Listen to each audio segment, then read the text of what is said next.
1467年1月18日、畠山正長がいとこの畠山義弘を相手に戦いを始めます。自分の屋敷を焼き払って向かった先は上五両者。この戦いをきっかけに約11年間続く応仁の乱が始まるのでした。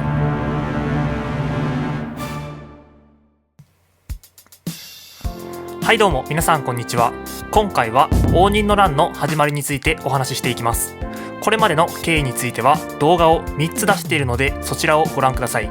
ちなみに約11年間続いた応仁の乱ですが、乱が始まってすぐに元号が変えられているので、ほとんど応仁じゃなくて文明です。そういうこともあって応仁文明の乱という呼び方をすることもあります。今回お話ししていくのは、そんな応仁の乱の中でも一番最初の戦い、上五両の戦いからお話ししていきます。それでは畠山正長の挙兵から見ていきましょう。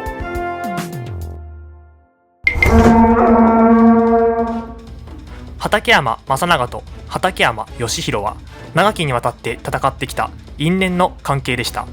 この畠山氏の内紛に細川勝元と山名宗全が肩入れし、戦いが始まっていくのです。あらゆるものを奪われた畠山正長は畠山義弘に明け渡すくらいならばと、自分の館に火をつけて焼き払い、北へと向かいます。こうして畠山正長は上五両者に陣を張るのです。見てわかる通り、花の御所のすぐ近く、幕府の目と鼻の先で戦いが始まろうとしています。この時山名宗全は花の御所に立てこもっていましたので、細川勝元は花の御所を包囲していきました。こうなると焦るのは足利義政です。義政ももちろん花の御所にいましたので、放っておいたら幕府も戦いに巻き込まれてしまいます。そこで義政は、そもそもこれは畠山氏の戦いである、山名細川がこの戦に手出しをすることを禁止すると宣言しました。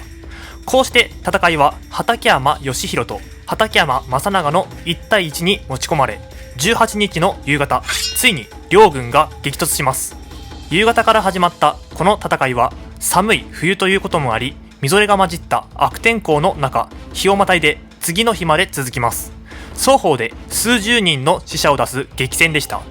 上五両者の周囲にある堀を使って正長は防戦していきますが、義弘の軍勢の方が数で勝っていました。というのも義弘方には参戦を禁止されたはずの山名宗全の軍勢が援軍として駆けつけていたのです。対する細川勝元は義政からの禁止命令を守り、参戦することはありませんでした。山名宗全が約束を破ったなら、細川勝元も約束を破ればいいと思うかもしれませんが、山名宗全は義政を抑えているという点で細川勝元よりも一歩先を進んでいました。山名宗全はいわば幕府軍、何とでも言い訳ができるのです。今までずっと支え続けていた畠山正長に援軍を送ることができないという状況は、細川勝元にとって辛い状況だったでしょう。こうして数に勝る畠山義弘の軍勢が正長の軍勢を打ち破り、上五両者から火の手が上がります。この燃え盛る上五両者の中、畠山正長は命からがら逃げ出して細川勝元の屋敷にかくまってもらいました。こうして畠山義弘と畠山正長の戦いは畠山義弘の勝利で幕を閉じ、今まで幕府第一の実力者だった細川勝元はその地位から転落します。山名宗全が武力によって政権を奪取する、いわばクーデターを成功させたのです。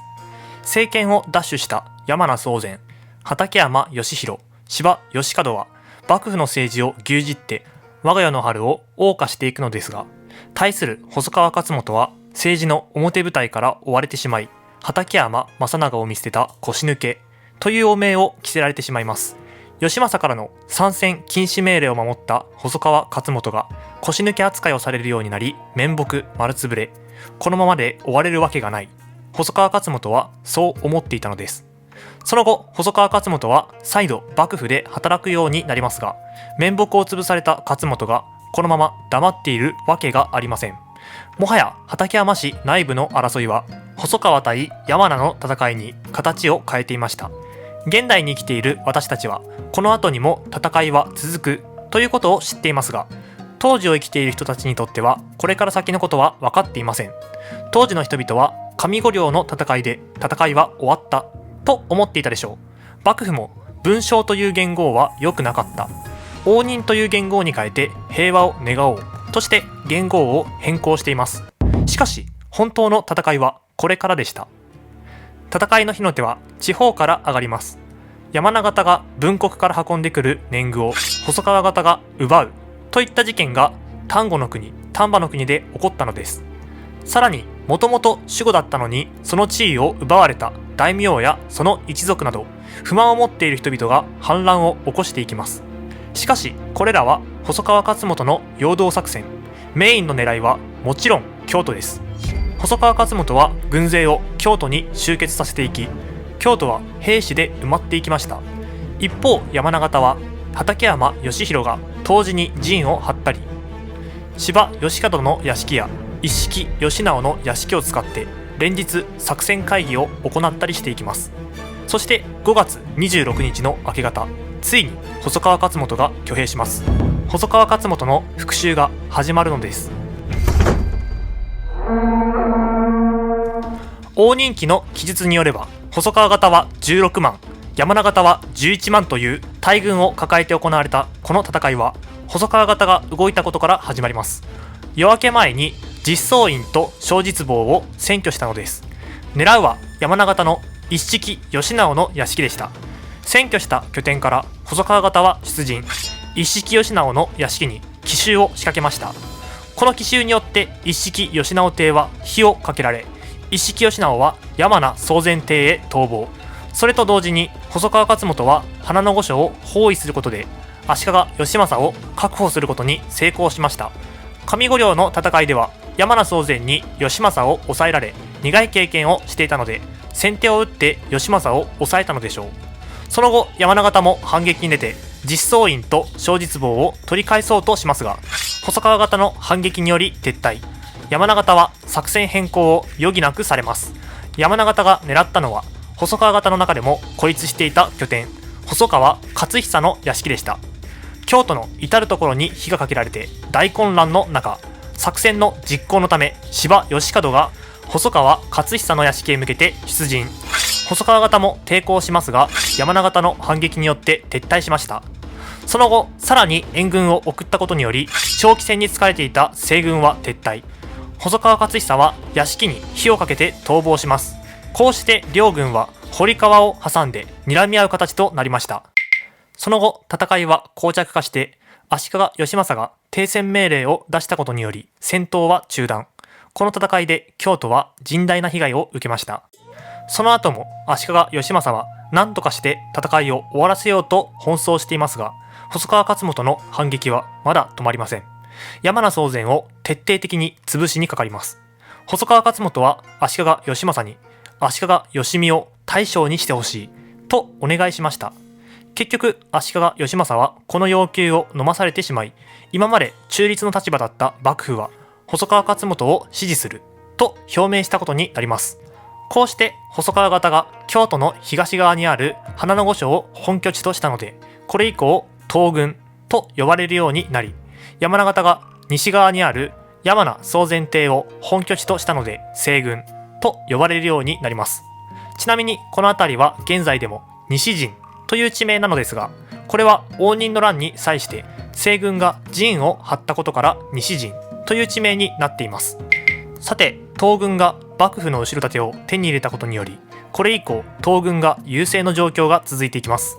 これを受けて西軍側の武将たちの中には東軍へと降伏する者も現れました。義政もなんとかこの戦いを終わらせようと西軍に降伏を呼びかけましたが、戦いが終わることはありませんでした。なんとかこの戦いを終わらせたい、そう思った足利義政はある人物を京都に呼び戻しています。伊勢貞親です。将軍側近として力を持っていたものの、政変によって京都を追われていた伊勢貞親が京都へと帰ってきたのです。この頃になると多くの大名がそれぞれの利害関係によって東軍か西軍に味方するようになっており、多くの軍勢が上洛してきていました。この頃の京都では東軍の方が数が多かったのですが、だんだんと増えていく西軍の軍勢に東軍は焦っていました。特に無視できないのが西から上洛してきている大内正弘の数万の大軍です。彼らが到着すれば京都の戦況はひっくり返る。細川勝元はそのことが分かっていたのでしょう。大内正弘が到着する前になんとか柴義門の屋敷を落とそうと攻撃を続けていますが、時間切れが来てしまいました。大内正弘の上洛です。こうして京都の情勢は逆転し、西軍の反撃が始まっていくのでした。さて、いかがだったでしょうか。応仁の乱の前半戦は細川勝元率いる東軍の優勢で進んでいきましたが、大内正弘の上洛により西軍の優勢へとひっくり返ります。こうして山名宗全の反撃が始まっていくのです。さて、次の動画では応仁の乱の後半戦についてお話ししていきます。それではまた次の動画で。